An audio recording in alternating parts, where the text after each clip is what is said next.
Shannon O'Connor faced a judge today as victims faced their accused tormentor. Prosecutors requested Friday's hearing to present 15 verbal and written victim statements to the judge, while Connor, back turned to the victims, listened. Every time we are in court and victims stand up and have the courage to speak their truth about what happened to them, it is an emotional experience, I think, for everyone in the courtroom who is watching. Our cameras were in court Friday, allowed to record video of only O'Connor for a hearing on her request for the judge to say what her sentence would be if she were to plead guilty. Meanwhile, victims and their parents pleaded for the maximum sentence of 20 years. The Los Gatos resident was charged in 2021 after she was accused of throwing drunken parties for her teen son, where she allegedly encouraged young teens to drink and participate in sex acts. The victims shared emotional statements telling the judge that their lives will never be the same. Many of the girls and their parents said they suffer from anxiety, depression, and PTSD from lingering emotional and physical symptoms. Some victims claimed O'Connor moved to Idaho to follow them after they left the Bay Area. They called O'Connor a criminal, highly deceitful, a sick individual, and a dangerous predator. All this while O'Connor just stared on straight ahead. I want to commend the victims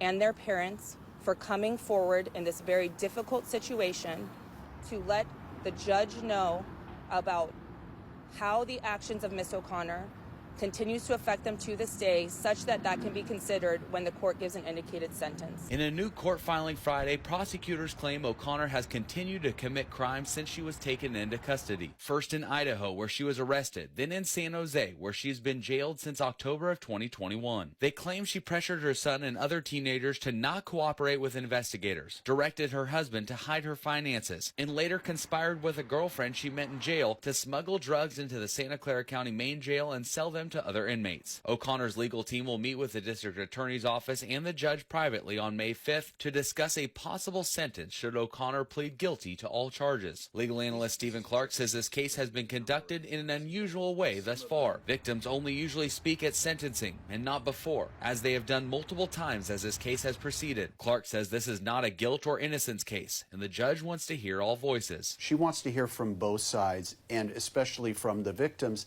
how this impacted their lives before she commits to a sentence for Miss O'Connor. The next public court date where we will learn that sentence and if there's a change in plea will be on May 16th.